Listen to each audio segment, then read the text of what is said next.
Barnaby Rudge by Charles Dickens. Chapter 34. Before old John had looked at the boiler quite 20 minutes, he got his ideas into a focus and brought them to bear upon Solomon Daisy's story. The more he thought of it, the more impressed he became with a sense of his own wisdom, and the desire that Mr. Haredale should be impressed with it likewise. At length, to the end that he might sustain a principal and important character in the affair, and might have the start of Solomon and his two friends, through whose means he knew the adventure, with a variety of exaggerations, would be known to at least a score of people, and most likely to Mr. Haredale himself, by breakfast-time tomorrow, he determined to repair to the warren before going to bed.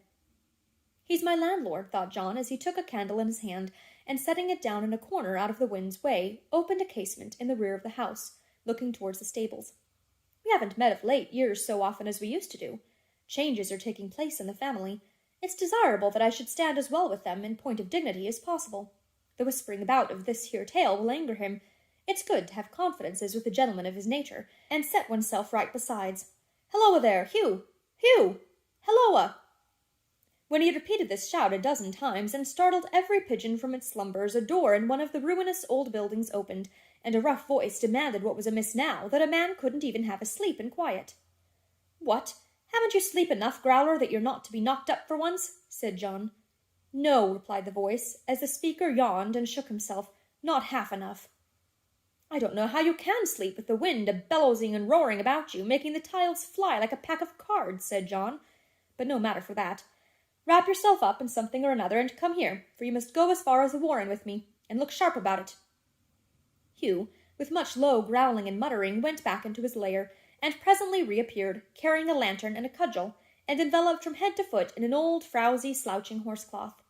Mr. Willett received this figure at the back door, and ushered him into the bar, while he wrapped himself in sundry greatcoats and capes, and so tied and knotted his face in shawls and handkerchiefs that how he breathed was a mystery.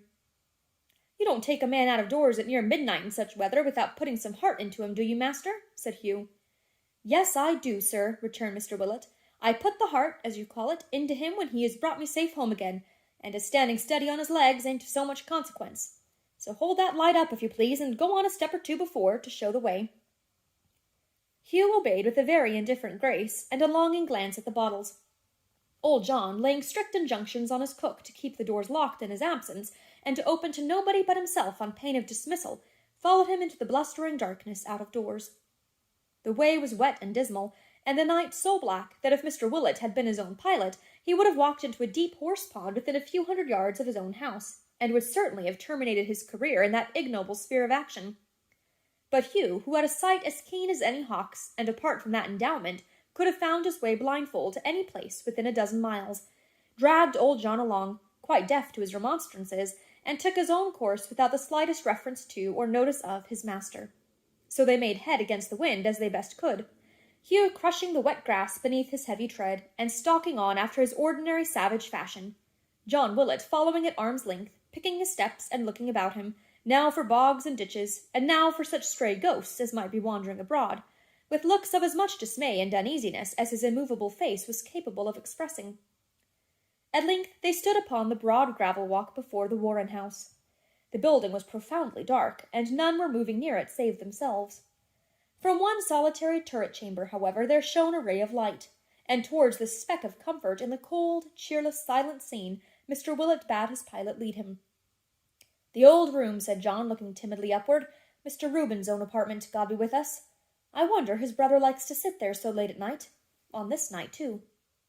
"Why, where else should he sit?" asked Hugh, holding the lantern to his breast to keep the candle from the wind while he trimmed it with his fingers. "It's snug enough, ain't it?" "Snug?" said John indignantly.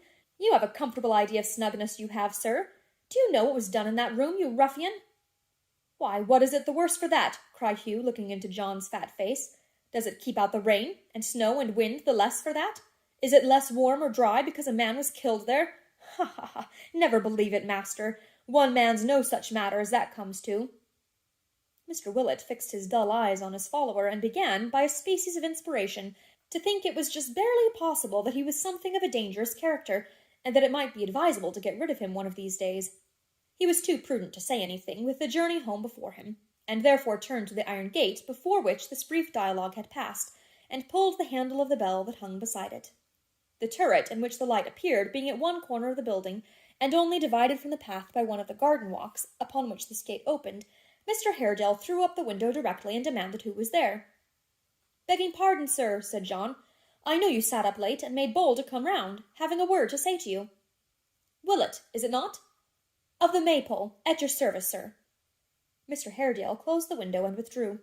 He presently appeared at a door in the bottom of the turret, and coming across the garden walk, unlocked the gate and let them in. "You are a late visitor, Willett. What is the matter?" "Nothing to speak of, sir," said John. "An idle tale I thought you ought to know of, nothing more." "Let your man go forward with the lantern and give me your hand. The stairs are crooked and narrow. Gently with your light, friend. You swing it like a censer." Hugh, who had already reached the turret, held it more steadily and ascended first, turning round from time to time to shed his light downward on the steps. Mr. Haredale, following next, eyed his lowering face with no great favour, and Hugh, looking down on him, returned his glances with interest, as they climbed the winding stairs. It terminated in a little anteroom adjoining that from which they had seen the light. Mr. Haredale entered first, and led the way through it into the latter chamber, where he seated himself at a writing table from which he had risen when they had rung the bell. "Come in," he said, beckoning to old John, who remained bowing at the door. "Not you, friend," he added hastily to Hugh, who entered also. "Willett, why do you bring that fellow here?" "Why, sir," returned John, elevating his eyebrows and lowering his voice to the tone in which the question had been asked, "he's a good guard, you see." "Don't be too sure of that," said Mr. Haredale, looking towards him as he spoke. "I doubt it. He has an evil eye." "There's no imagination in his eye," returned Mr. Willett, glancing over his shoulder at the organ in question. "Certainly." "There is no good there, be assured," said Mr. Haredale. "Wait in that little room, friend, and close the door between us." Hugh shrugged his shoulders, and with a disdainful look, which showed either that he had overheard, or that he guessed the purport of their whispering, did as he was told. When he was shut out, Mr. Haredale returned to John, and bade him go on with what he had to say, but not to speak too loud, for there were quick ears yonder. Thus cautioned, Mr. Willett, in an oily whisper, recited all that he had heard and said that night, laying particular stress upon his own sagacity, upon his great regard for the family, and upon his solicitude for their peace of mind and happiness. The story moved his auditor much more than he had expected. Mr. Haredale often changed his attitude, rose and paced the room, returned again, desired him to repeat as nearly as he could the very words that Solomon had used, and gave so many other signs of being disturbed and ill at ease that even Mr. Willett was surprised. "You did quite right," he said at the end of a long conversation, "to bid them keep this story secret. It is a foolish fancy on the part of this weak-brained man, bred in his fears and superstition. But Miss Haredale, though she would know it to be so, would be disturbed by it if it reached her ears. It is too nearly connected with a subject very painful to us all, to be heard with indifference. You are most prudent, and have laid me under a great obligation. I thank you very much." This was equal to John's most sanguine expectations, but he would have preferred Mr. Haredale's looking at him when he spoke, as if he really did thank him, to his walking up and down, speaking by fits and starts, often stopping with his eyes fixed on the ground, moving hurriedly on again like one distracted, and seeming almost unconscious of what he said or did. This, however, was his manner, and it was so embarrassing to John that he sat quite passive for a long time, not knowing what to do. At length he rose. Mr. Haredale stared at him for a moment as though he had quite forgotten his being present, then shook hands with him and opened the door. Hugh, who was, or feigned to be, fast asleep on the antechamber floor, sprang up on their entrance, and throwing his cloak about him, grasped his stick and lantern, and prepared to descend the stairs. "Stay," said Mr. Haredale. "Will this man drink?" "Drink? He'd drink the Thames up if it was strong enough, sir," replied John Willett. "He'll have something when he gets home. He's better without it now, sir." "Nay, half the distance is done," said Hugh. "What a hard master you are! I shall go home the better for one glassful half-way. Come." As John made no reply, Mr. Haredale brought out a glass of liquor and gave it to Hugh, who, as he took it in his hand, threw part of it upon the floor. "What do you mean by splashing your drink about a gentleman's house, sir?" said John. "I'm drinking a toast," Hugh rejoined, holding the glass above his head and fixing his eyes on Mr. Haredale's face. "A toast to this house and its master." With that he muttered something to himself and drank the rest, and setting down the glass, preceded them without another word.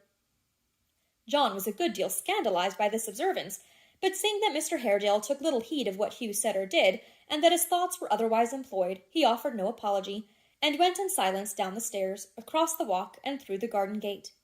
They stopped upon the outer side for Hugh to hold a light, while Mr. Haredale locked it on the inner, and then John saw with wonder, as he often afterwards related, that he was very pale, and that his face had changed so much and grown so haggard since their entrance that he almost seemed another man.